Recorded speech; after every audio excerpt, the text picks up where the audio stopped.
podría formular una pregunta que pueda remover conciencia sobre este tema? Sí, que me gustaría plantear hasta qué punto la sociedad está preparada para hacer frente a romper el silencio con la violencia psicológica. Creo que es una pregunta clave que nos la debemos hacer todos y todas, porque en muchas ocasiones nos encontramos con que no hay una respuesta y unos recursos si no hay un moratón o si no hay una agresión física. Y detrás de cualquier tipo de agresión siempre hay una violencia psicológica, que es el fondo de la cuestión.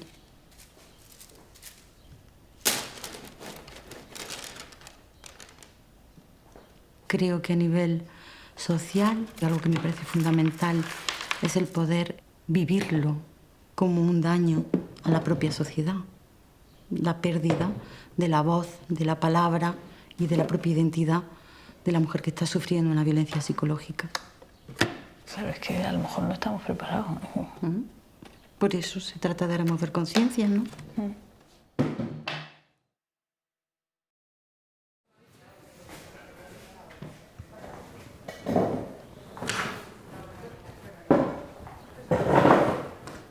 A mí personalmente todavía me cuesta trabajo pensar que yo he sido esa persona en ese momento. Cuando estaba sucediendo, ¿tú te imaginabas que podría salir, que podías estar como estás hoy? Creo que ya estamos listas. ¿Ya? Sí, claro. ¿Ya pasamos? Ya pasamos. Gracias.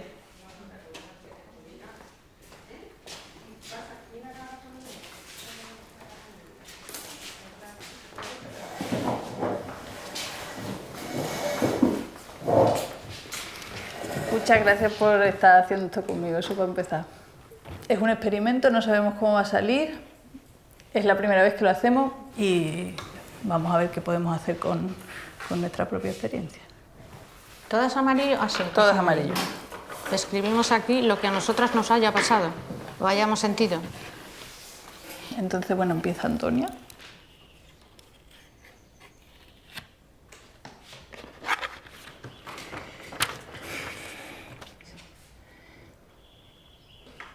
Muchas antes que yo han encontrado el patrón que buscamos. Una de las primeras formas que presenta es el control. Empezó por criticar mi ropa, luego mi cabello, mi forma de arreglarme, mi trabajo. Me justificaba sus celos como una prueba de amor. Llegó un momento en el que cuando sonaba mi WhatsApp, me dolía el estómago de pensar que iba a tener una bronca y sentía miedo.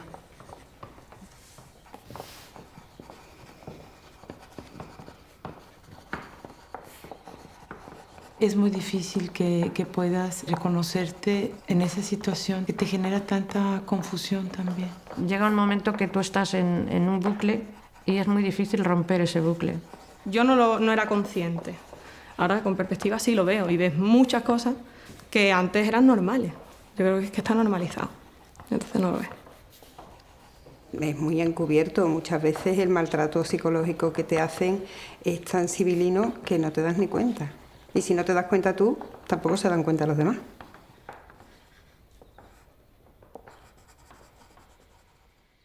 Quizás la violencia psicológica es más grave que ninguna otra violencia porque es menos visible. Precisamente su invisibilidad no significa que sea una microviolencia, significa que esa violencia que se produce de forma cotidiana, continuada, genera ese mecanismo de control permanente sobre la persona. Son acciones, omisiones, estrategias tendentes a minusvalorar, a culpabilizar, a controlarla, A humillar, someter, a dificultar la relación igualitaria entre dos personas. Es continuada en el tiempo, es reiterada, perjudica la estabilidad de la mujer. Creándole pues, serios problemas de seguridad, de confianza, de culpabilidad. Y con ese daño a la integridad mental, ¿qué se logra realmente o qué pretende el agresor? Instituir una relación estable de subordinación o de sometimiento de la mujer. Puede darse en todas las edades y ya lo estamos viendo en adolescentes desde edades muy tempranas. Ya hay adolescentes con 12 años que están sufriendo formas de violencia psicológica extremas.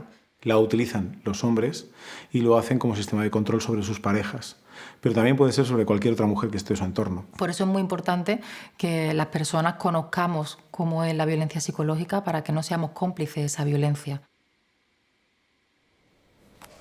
Escondía mis llaves para que no pudiese salir.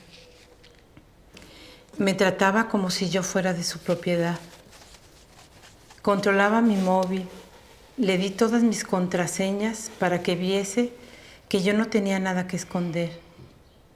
Me pedía que le mandase mi ubicación a tiempo real. Es necesario hablar de los espacios tecnológicos porque son un escenario nuevo desde el que reproducir esa violencia. La geolocalización del móvil, el control de Instagram, o sea, es que tienes las contraseñas, que hay un control brutal de tu identidad digital. Que él no dé una conversación de WhatsApp por terminada porque él necesita que tú sigas diciéndole que lo perdona y que por favor lo quieres. Es tú porque has puesto esta foto, tú porque has hecho este comentario. Es que al final es como si la chica no tuviera vida, es decir, ese ámbito de su vida que es fundamental para la adolescencia y la juventud, que es el tecnológico, él lo va copando, lo mismo que ocupa el presencial, ¿no? Es un espacio en el que la quita. Una chica o un adolescente fuera del ámbito tecnológico, una adolescente mucho más aislada, que es una de las estrategias de la violencia psicológica, el aislamiento. Cuanto más aislada estés, más poder tengo sobre ti. Pues venga. Oye, ¿y lo que hemos escrito dónde se va? Ya se queda dentro de la cúpula, va a quedar dentro de la cúpula, pero no se ve. Silencio. Otro de los signos es el aislamiento.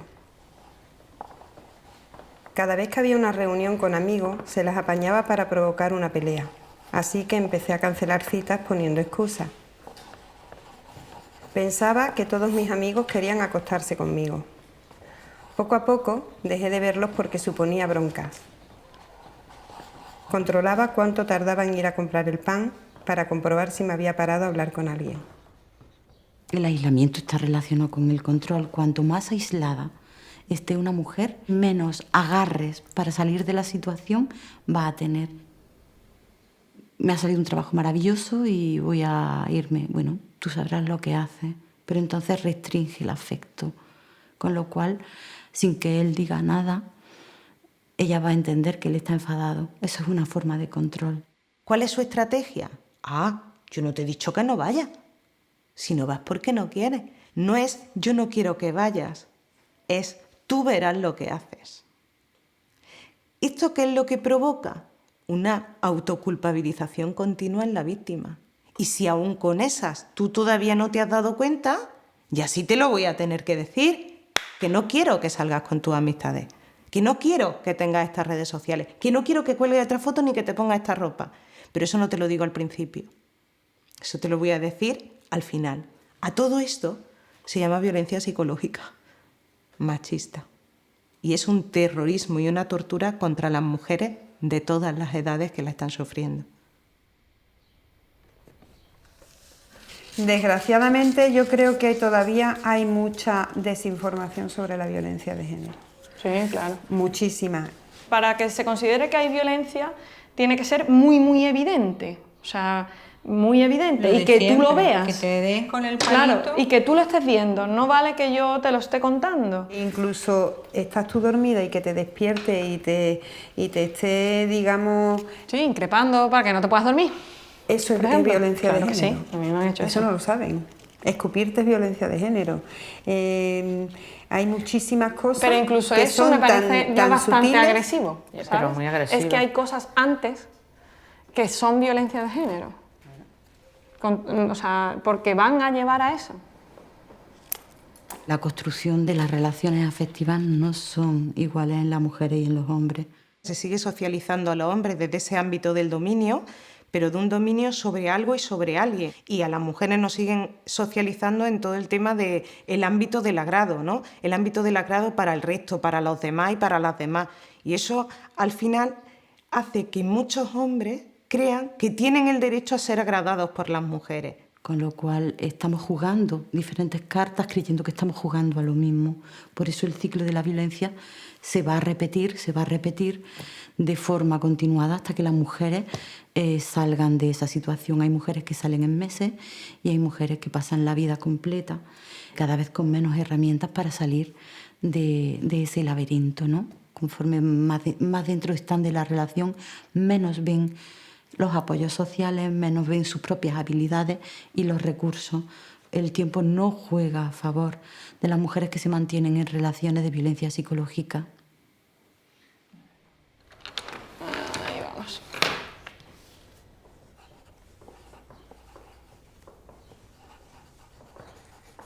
Me hacía sentir culpable por cualquier cosa, desde haber perdido las llaves, por fumar, porque no le fuera bien en el trabajo. Usaba mis miedos y mis puntos débiles para controlarme. Exageraba mis defectos o los señalaba para evitar asumir la responsabilidad de sus malas elecciones o errores. Mentía o negaba situaciones que habían ocurrido. Me castigaba con su mirada, su falta de atención, su desprecio. Me convencía de que iba a cambiar, que estaba arrepentido y que todo volvería a ser como al principio. Es que yo te quiero mucho, es que lo hago por tu bien, es que luego viene de un detallito, un ramo de flores, y entonces tú ya empiezas a decir, ay, pues mira, que se ha dado cuenta del tema y vamos a volver otra vez a intentarlo. A mí las primeras veces me pedía perdón, luego ya no me pedía ni perdón. Va sumando hasta conseguir una desvalorización total y una anulación de mí misma. Yo ya estaba que no hablaba, no me expresaba, estaba anulada. Y la tercera fase después del control y las prohibiciones es la despersonalización, porque es lo que se consigue, ¿no? Está afectada la toma de decisiones, está afectada la toma de conciencia de cuáles son los recursos que tenemos, está afectada el quién soy, hasta tal punto que hay una diferencia muy grande entre la mujer que era antes de la relación y la mujer que es ahora cuando está inmersa en ese vínculo.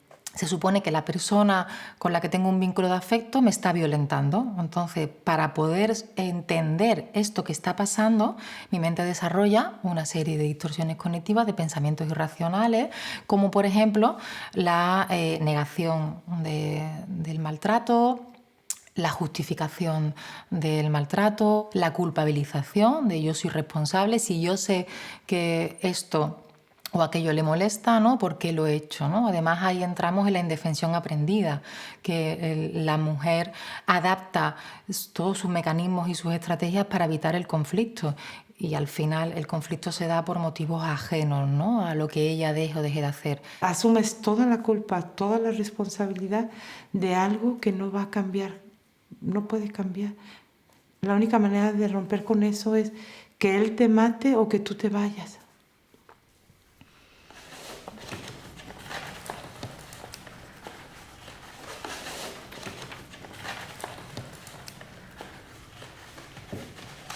Madre mía.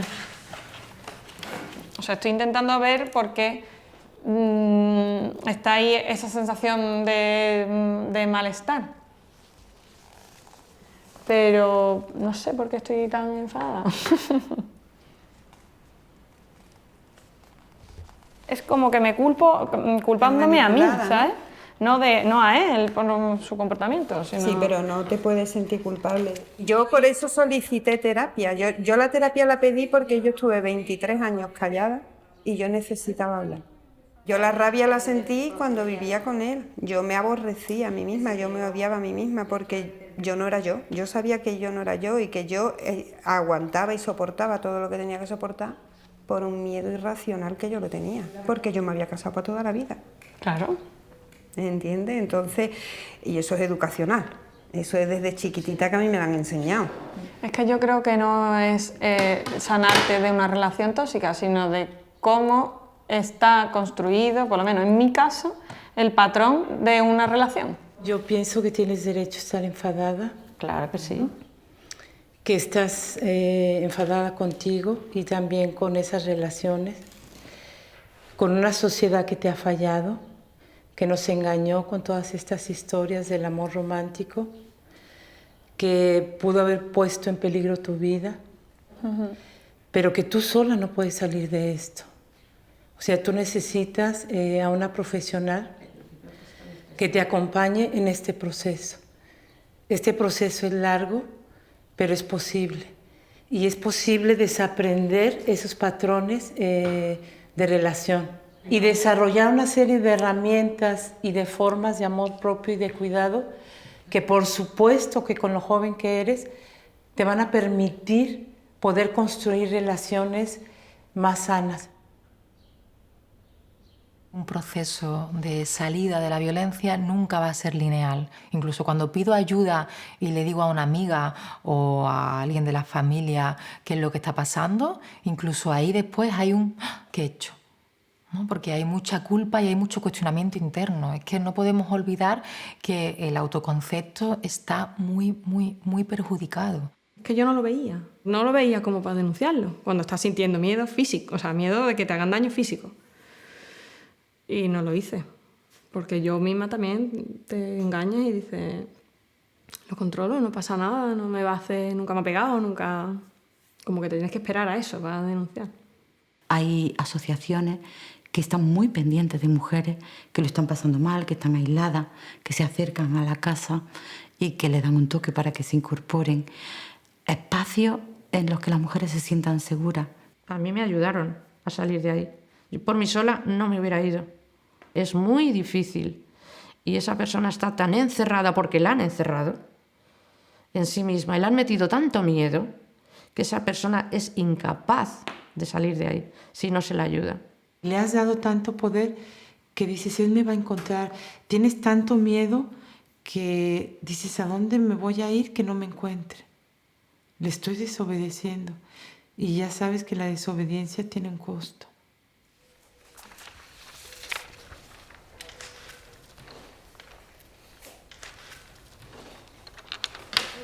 Otro de los signos de desvalorización, las humillaciones y los insultos que se pueden relacionar con las siguientes afirmaciones. Conseguía herirme donde más me dolía. Conocía mis inseguridades y me atacaba en los momentos de mayor debilidad. Para calmar su ira llegaba a situaciones denigrantes como arrodillarme ante él. Me humillaba en público o en privado.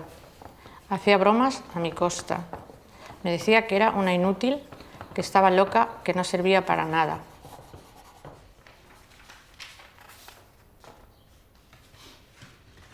Las mujeres víctimas de violencia psicológica tienen síntomas como diarreas, vómitos, dolores de cabeza. Malestares del tipo de empezar a tener insomnio, empezar a tener dificultades para tomar la palabra. Daños en su autoestima, depresión, ansiedad, tendencia a la evasión, inseguridad brutal. Realmente la sutileza de los síntomas que presenta, cuando no tienes una evidencia física de lesión, es muy complicada para probarlo ante el órgano judicial.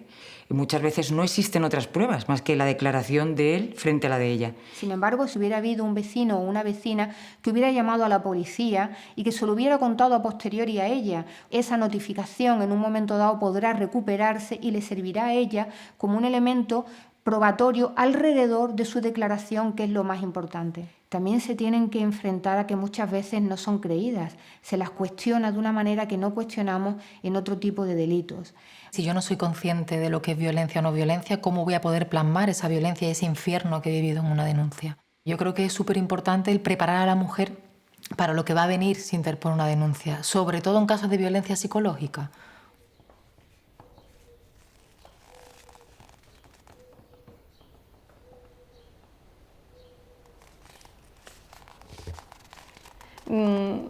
¿Hasta qué punto tenía yo a lo mejor que haber aguantado en la relación para que me dijeran, ostras, te están maltratando, denúncialo, tal, ¿no?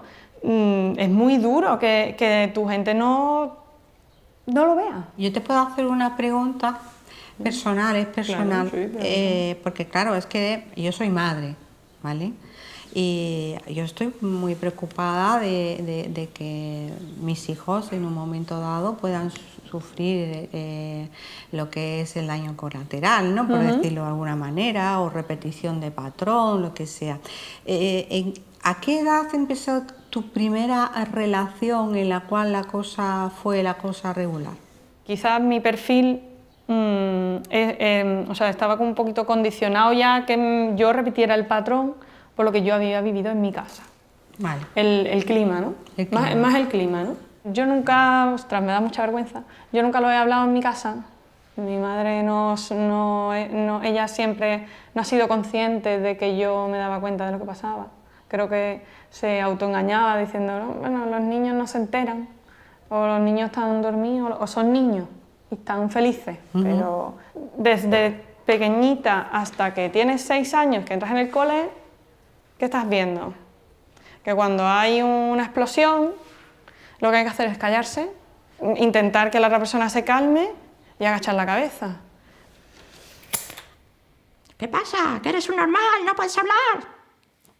¡Contesta! Y me pegaba un empujón. Y yo seguía callada. ¿Pero que no sabes hablar? Y yo seguía callada hasta que ella se iba. Y si era lo contrario, porque él y yo encima, pues sí, pues esto. ¡Que te calles!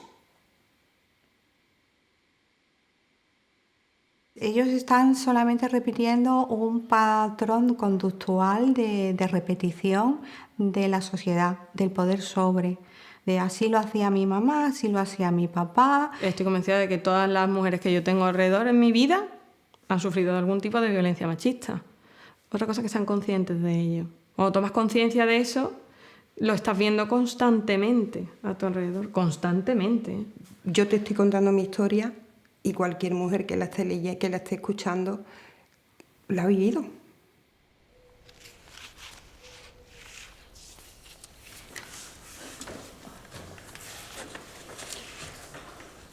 Otro de los signos que podemos reconocer es la intimidación.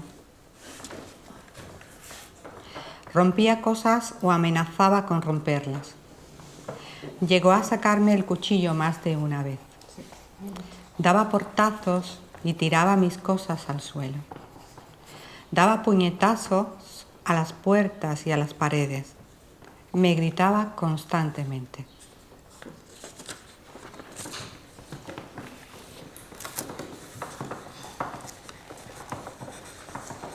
Fíjate, yo me acuerdo una vez, tenía mi hijo chico, mi hijo mayor tenía 5 años,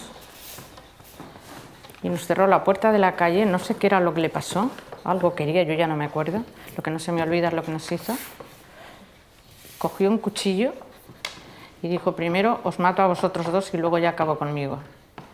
¿Tú te imaginas pidiéndole por favor, suelta el cuchillo, déjanos vivir? Vale ya. Mi hijo, imagínate, mi hijo con 7 años, tú dices, mi hijo con 7 años era mayor.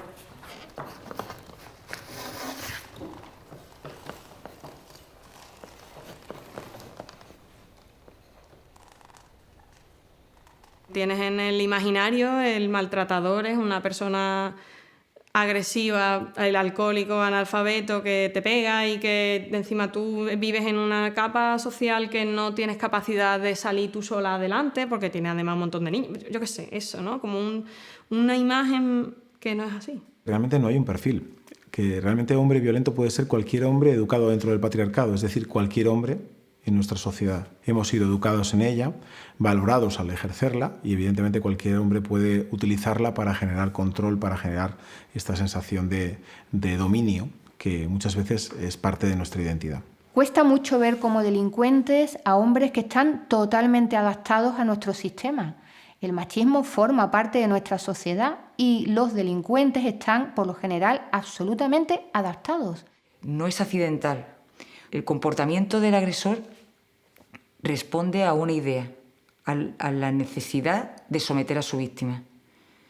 El sometimiento es privarla de su libertad, privarla de su dignidad, privarla de los valores más esenciales de una persona, hasta conseguir que ella se rebaje a un nivel en el que ni siquiera se sienta persona, que va garantizando que día a día esa persona vaya muriendo un poco más. No entender eso como un delito es quizá el delito más grave, ¿no? Pues venga. Bueno, ya vamos por el último. Otro de los signos más claros que podemos reconocer son las amenazas, tanto dirigidas a mí como a mis seres queridos. Me llegó a decir: de aquí saldrás con los pies por delante. Me amenazaba con suicidarse si lo dejaba. A mí también. Evité que se tirara por la ventana en varias ocasiones. Me repetía: te voy a destrozar la vida. Me amenazaba con quitarme a mi hija. Decía que publicaría en internet mis fotos íntimas. También se piensa en que tenemos un perfil de víctima perfecta, la víctima 100% sumisa. Eso no lo tenemos. Es decir, yo conozco a muchas jóvenes y muchas adolescentes que no son sumisas y son víctimas de violencia. Siempre estamos enfocando en qué le ha ocurrido a la víctima, y yo creo que lo que debemos de enfocar es que la responsabilidad única y exclusiva la tiene quien agrede. Ese modelo, esa masculinidad, porque no existe un perfil, sino ese modelo de masculinidad hegemónica que claro que sale. Para poder elaborar otras formas de relación, inventamos poco a poco y entre todos y entre todas las masculinidades positivas, que sencillamente son formas diferentes, diversas de ser hombre, donde el cuidado forma parte de sus vidas, donde hay una relación empática, donde somos capaces de darnos cuenta desde el cariño y el cuidado de la presencia y la necesidad de reforzar, cuidar a la persona que está al lado.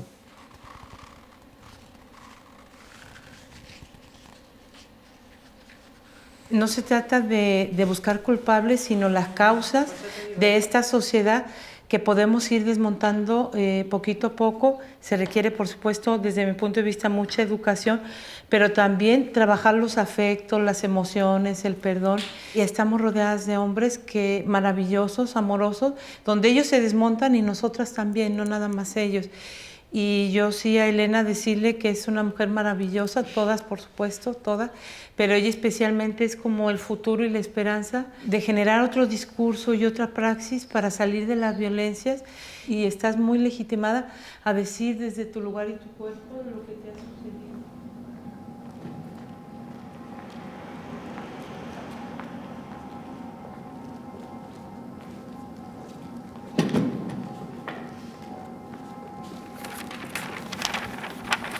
Entonces, esto es lo que vamos a construir.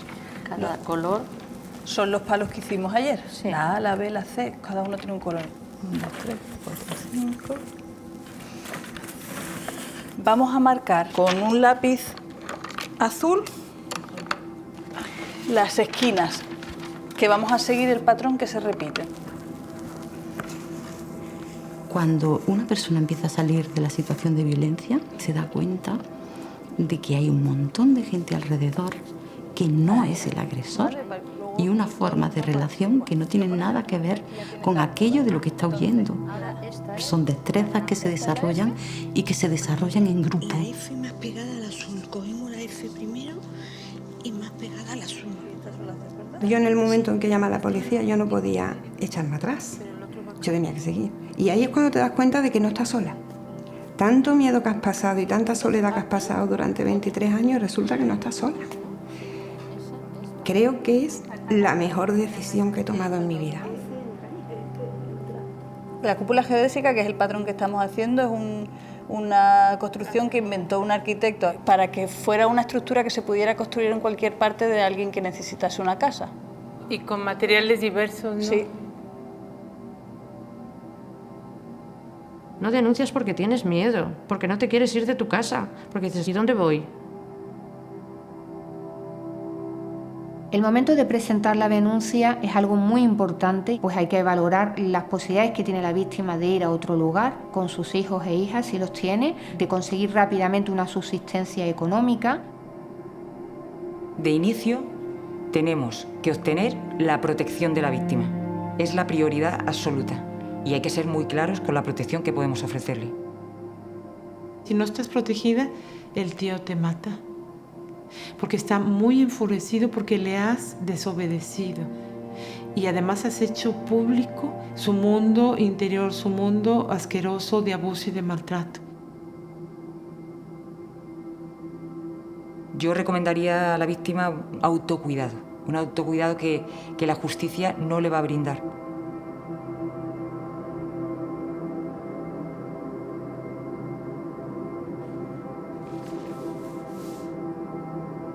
Han salido muchas cosas, ¿no? En la conversación ayer han salido muchas emociones y habéis compartido y de alguna manera estáis sanando también. Es como si fuera una jaula, pero a la vez la habéis construido juntas y con vuestros sentimientos, vuestras emociones y vuestros pensamientos. Entonces esta cúpula está cargada de toda esa energía y esa intención, ¿no? Para levantar siempre hay fuerzas contrarias, ¿no? Entonces, para levantar algo tenemos que empujar hacia abajo también, ¿no? Y entonces esos raíces nos van a dar la estabilidad para levantar. Y entonces vamos a buscar esa sensación cada una y vamos a buscar unas posturas de poder de guerrera.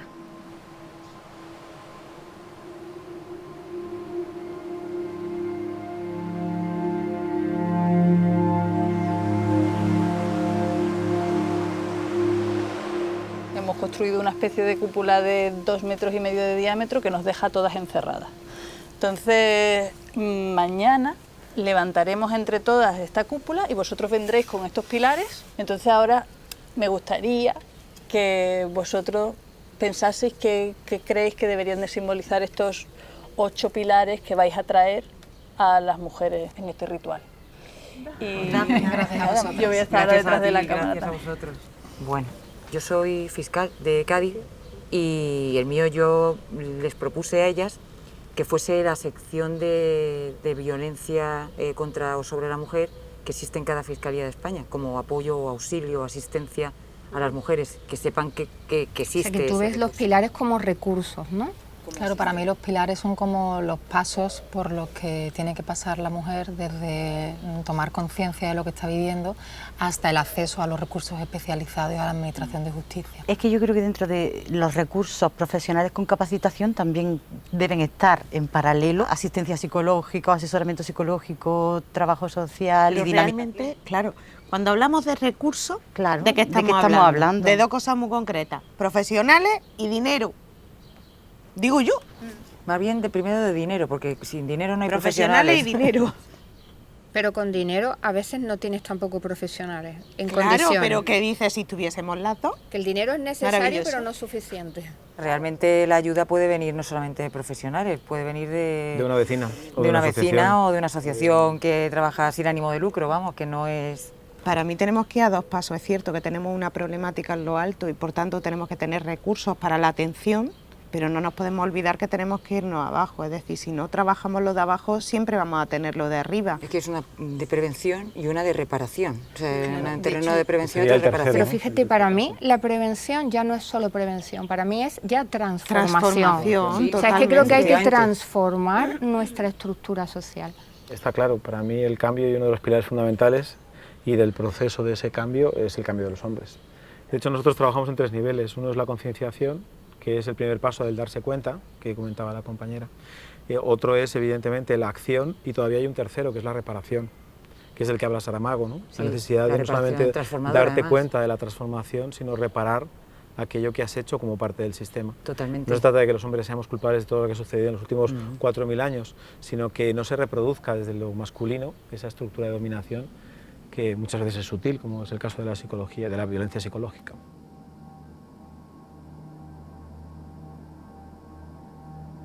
Me pregunto por qué establecí una relación con ese hombre.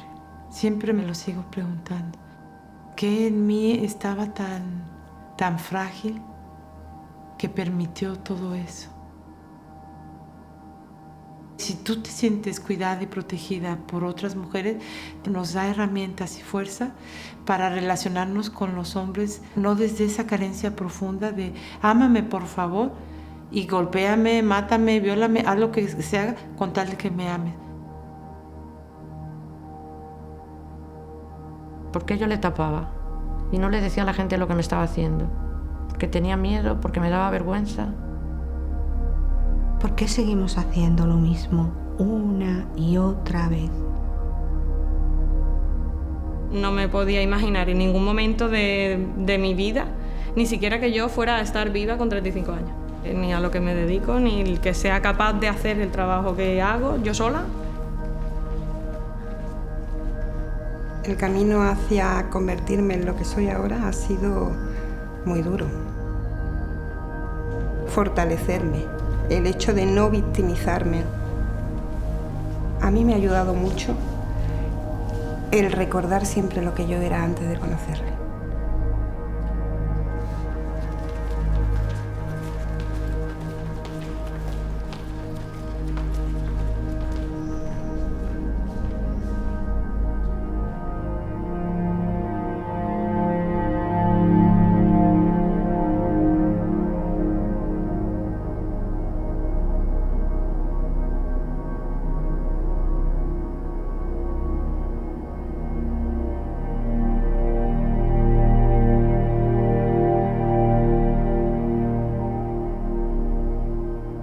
Empezar a perdonarte, eso tardas años y ese proceso duele mucho, pero es como la manera de empezar a sanarte, reconstruirte, y ahí es cuando empiezas después a planear tus sueños, tu futuro, tus deseos. ¿Por qué le pedimos tanto a las mujeres que denuncien ellas cuando no hacemos cada uno de nosotros lo que podemos hacer? El resto de la gente, ¿por qué no ve esto? ¿Qué hago yo o dejo de hacer para que la violencia siga dándose?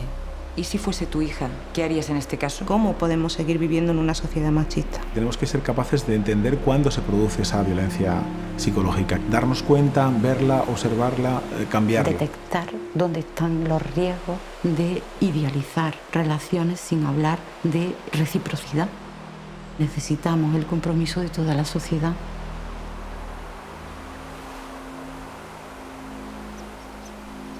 Queremos sensibilizar y concienciar a la ciudadanía de que existe, aunque no la veamos. Desde las instituciones, pero también desde lo social, tenemos una responsabilidad, poner todos los medios, todas las herramientas necesarias para que podamos salir de ellas, ¿no? Que la violencia de género no es una cuestión solo de las víctimas, sino que es de la sociedad en general. Simbólicamente lo que he intentado representar es que este tipo de violencia no se ve cuando está dentro. La cúpula está hecha con una tela, que es una tela que se utiliza para los trajes de novia, porque la idea del amor romántico es lo que no te permite ver toda esa estructura que en el fondo te está esclavizando. Y que cuando sales de la cúpula y tomas distancia, sí puedes ver ese patrón.